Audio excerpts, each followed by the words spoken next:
This is Jim Williams with the Hurricane City Tropical Update for September 30th, 10 a.m. Here's the Hurrd Track program, and let's go all the way back to yesterday in the very early morning hours around 1 to 2 a.m.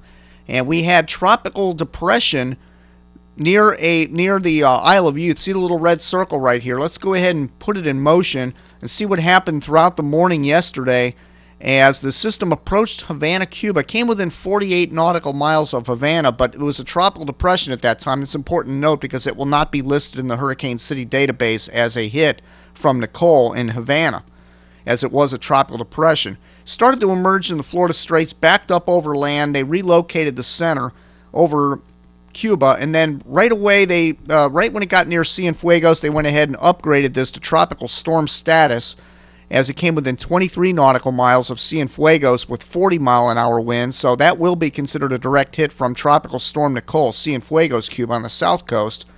And then we go ahead and put it in motion. It goes into the Florida Straits, and then yesterday afternoon they dropped the advisories on this because it was a broad circulation, and they really could not track the system at all. They had the hurricane hunters out there. They were only finding light winds around 20 to 30 miles an hour. So all the warnings were dropped for South Florida. And the wind field expanded a little bit to the southeast. Now, Andros is still about 123 miles away from the center when it dissipated, so none of the Bahama Islands or South Florida will be considered a brush from Tropical Storm Nicole. The only area that's going to be directly impacted was Cienfuegos, Cuba, yesterday afternoon. Now, Jamaica was affected by this. Some of the feeder bands went into Jamaica and caused a lot of flooding down there. But that, again, that was well away from the center of circulation. This was more like a Pacific monsoonal type of a tropical system. I'll show you a graphic in just a minute of the pressures in the basin and show you why these systems are so large right now that are developing. But it will not be considered a hit on Jamaica because we try to narrow it down from 50 to 70 miles, give or take, depending on the largeness of the system, as whether something's a brush or a hit. But when it's over 100 miles away, we don't even consider it in the database to keep continuity in the Hurricane City database. Anyway, a lot of you may have been watching the live feed yesterday at hurricanecity.tv. We had the live tower cam up. I had Derek's cam in Hollywood up. His backyard tower cam was up as well. And I was out there with the dash cam on the beach, actually filming the waves. And on Ustream, we had that live for about an hour or so. You can find the recording archive of that on our Ustream channel at Hurricane City. But we had a lot of frogs chirping yesterday. I don't know if you caught the audio on that tower cam. There was a lot of rain, but the frogs loved the rain out in the backyard, and they were just going nuts yesterday. In fact, one of them actually made it into the studio here and decided to do his own show. I come walking in, and this is what I find in there. No, I'm just kidding. This is an actual graphic I put together to show you the frogs. It's ridiculous how many frogs are in that backyard. I mean, it was like a chorus out there. Every time it would rain heavy, they would all start croaking, and it was really something to hear. You probably heard it on the tower cam. But anyway, here's what we had yesterday for rainfall here in the tower cam. We had about a little less than 2 inches of rain, and you know, it could have been a little bit worse, but you know, here we go with the frog again. No, but seriously, we had about 1.9 inches of rain yesterday. Now, if you look at Derek's location, he had a little bit more rain. He had about 2.5 inches of rain down there. Naturally, he's a little bit closer to where the center of circulation was of Tropical Storm Nicole. But the winds were rather light. Here's the barometer, actually, from my tower. And this got down to around 29.40 inches, which is pretty strong tropical storm-type pressures. 2940. When you get around 29.29, that's when you start getting into the Category 1 status. So it got down pretty strong tropical storm pressure. But the winds were really light here. Here's Derek's barometer. That also got down around 29.43 inches. It all depends on how it's calibrated. So, I mean, give or take a couple of inches of mercury here. It's pretty much even on the barometer from both places. Now, the Northeast is going to be next. They're going to be getting rain, cats and dogs today. That's our graphic from our interview we did with Weatherwise magazine. Weatherwise, the book Weatherwise, rather. And that's a graphic we used during the show. But it will be raining cats and dogs up in the mid-Atlantic states. We have advisories out, flood watches and warnings. I'll get to that in just a minute. But we also have a new invest out there, and this is Invest 97L out in the East Atlantic, well, actually out in the Mid-Atlantic.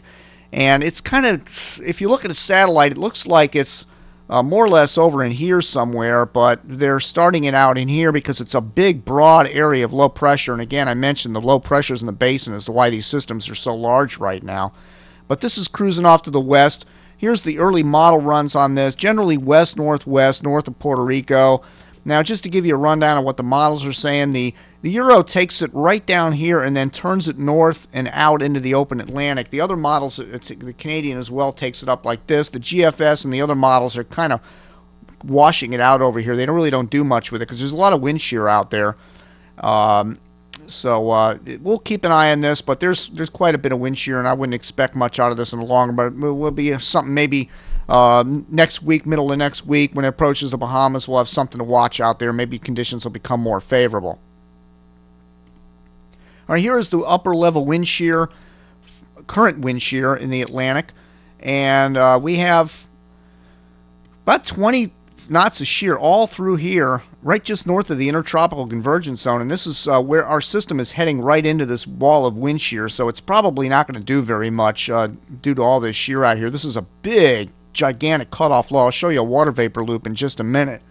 That is in the Atlantic, and that's causing a lot of wind shear all the way across. It's also going to cause northerly wind shear over the remnants of Nicole and not allow it to redevelop near the Carolinas. This is going to be I think a lot more rain than it's going to be wind in the mid-Atlantic up in the northeast. We'll have to see about that.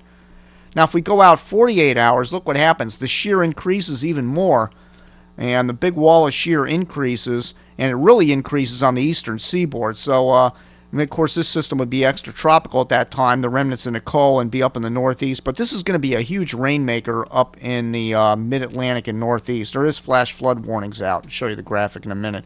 Here's what I was talking about earlier with the pressure anomalies. Hope you can see this okay. I know there's a lot of colors on the screen, but look over here. This is the Atlantic Basin. And look where I'm drawing this circle. These dark purple areas are all very low sea surface pressures.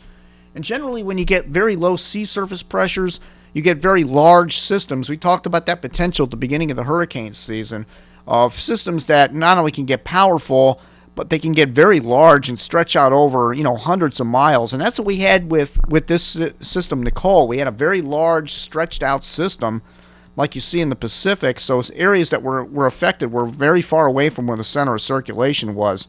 So this could be the trend to close out the hurricane season through October, November, is to see very large systems, which generally take a lot longer to get their act together because they need a perfect upper level environment when they're that large to really gather themselves and gain strength. So with the low pressures like that, large systems, slow strengthening, but once they get their act together, they can be big, powerful systems. So we'll see. We have a long way to go yet.